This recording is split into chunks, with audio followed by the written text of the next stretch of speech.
Trinity even was like, Lara, why would you do that? I mean, who among us could say no to, an ancient dagger? Yeah. You know, she has the best intentions.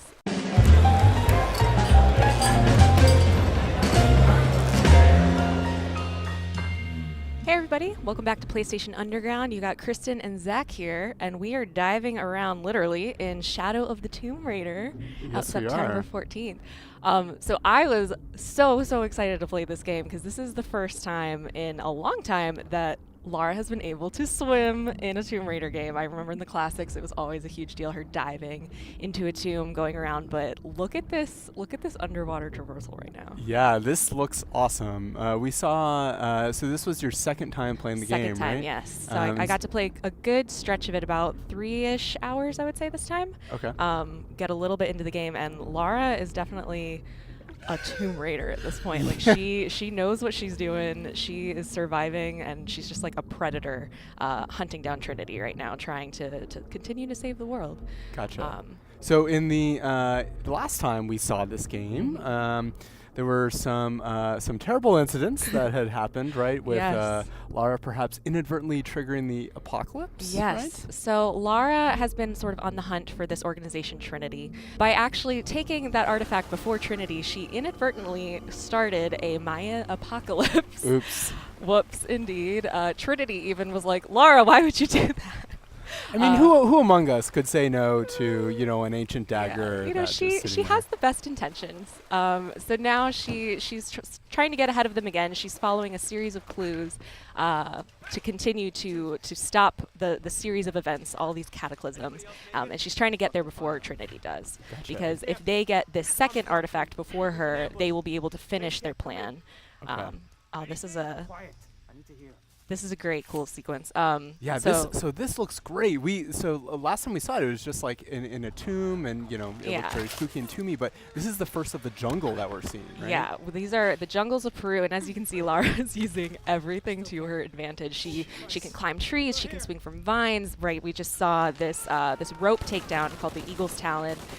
There's a full set of skills that you can start to build out where she's using the environment to her advantage.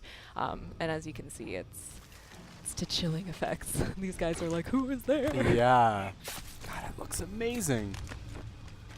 What are they so afraid of? They're afraid of you, Lara.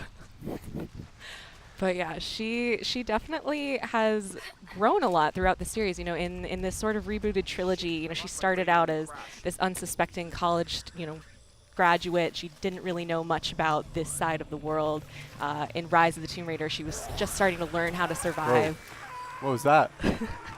Laura does not know what that is. Okay. Neither does Trinity. Good. So yeah, Peru has a lot of mysteries. Has a lot of different creatures in the jungle. A lot of different people that she might interact with. So she's not just trying to hunt down Trinity. She's also just trying to survive. Right. Nature, survive potentially the locals. Yeah. Not everyone's happy that she's in Peru. Camp set up near abandoned oil factory outside a village. Of course, you're finding artifacts throughout this. Okay.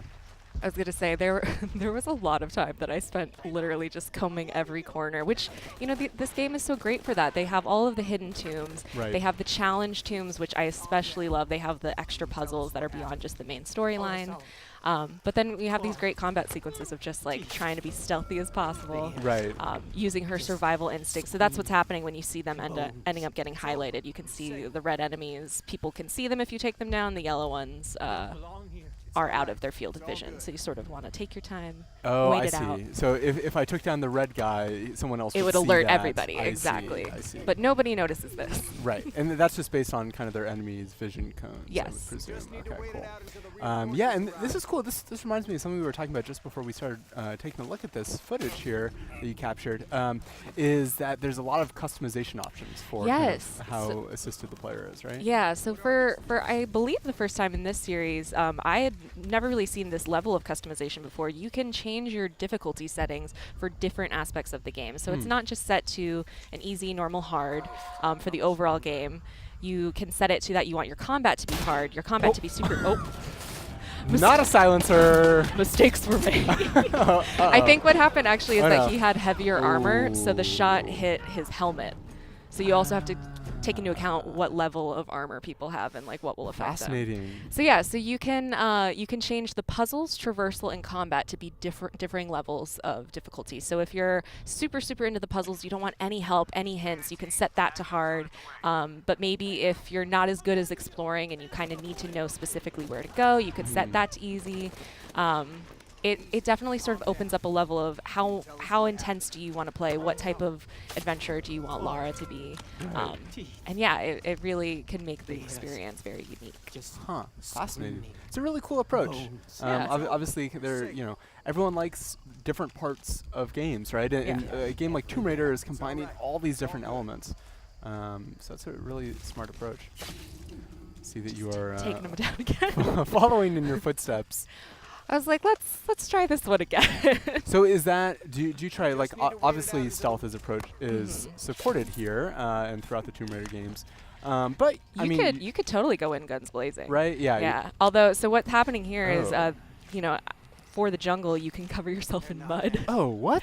So that's what Lara just did. She found a pool of mud. She just covered herself in it. It's now going to help her be a little bit harder to see. Huh. So if she were to jump in front of that guy, it might take him a little bit longer to notice her there. Oh, wow. That is really cool. It reminds me perhaps of some classic PS3 games involving eating snakes. What are these things? God, wow, look at that. I loved awesome. this rope mechanic. I can see. I was like, let me climb into every tree to take these guys down. It's a very showy, it reveals a very confident side of Lara. These involved. And I mean that's what she is at this point. She's not afraid of Trinity. She knows what she has to do. She knows that she has to get there before they do, or literally people will die. Right. So this is another moment of these guys are heavily armored. How am I going to do this? They can all see each other. Perhaps that bottle. Perhaps these bottles are helpful. Be of assistance. It is almost over. But of course, you don't have to be stealthy if you don't want to. Right. But that's definitely how I play these games. I try and use the bow and arrow as much as possible. Oop. Yeah. Nice. God. And they saw me. Uh-oh. Nice. Run. So you also, of course, you can heal yourself, but there is another perception meter that you can set for yourself that by taking in certain herbs or eating certain berries, it will open up your perception to your predators. Huh. So I didn't use it, ended up using it here, but when you're hunting animals, if you're fighting animals, if you just eat some of that really quick, it can sort of heighten your senses, and you'll be a little bit more aware of what is stalking you. Gotcha. Right. Hunting and kind of crafting upgrades, of course, big part of the previous games would presume that's also in here. Exactly. Since we are in the jungle.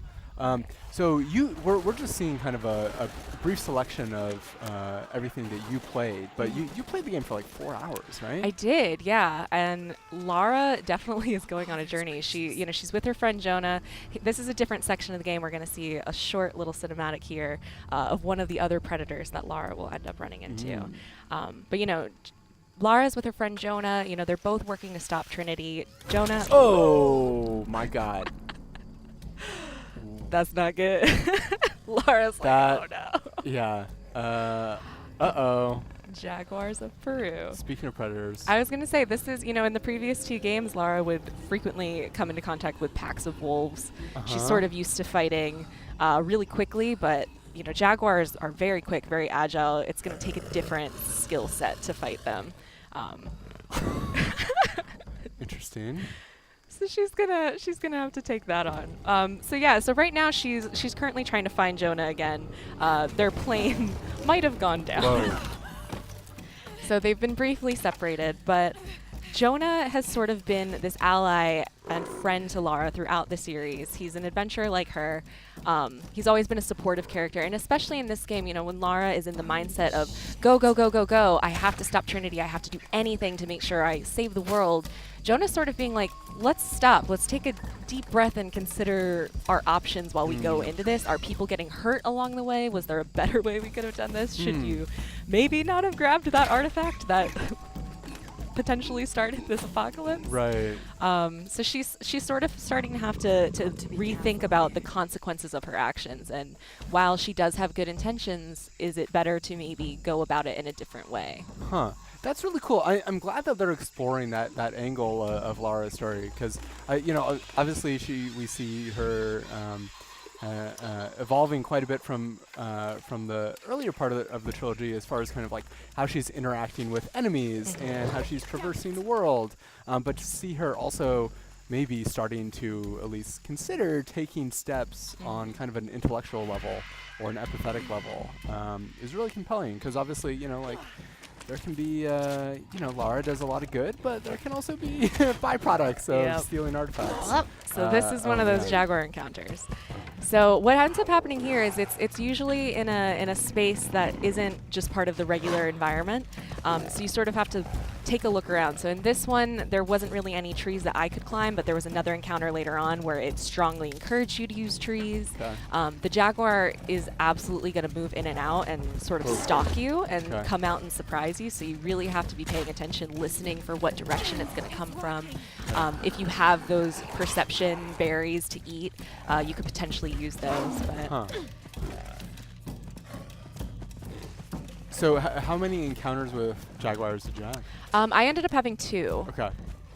And so it seems like those are kind of like those are distinct from, even though you kind of met them in kind of the not, it's obviously not an open world game, but kind of like in kind of the explorable spaces that the actual combat takes place in a distinct area. Got it.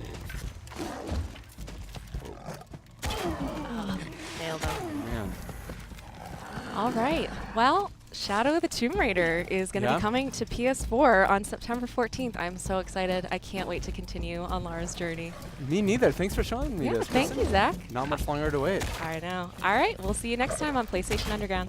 See ya.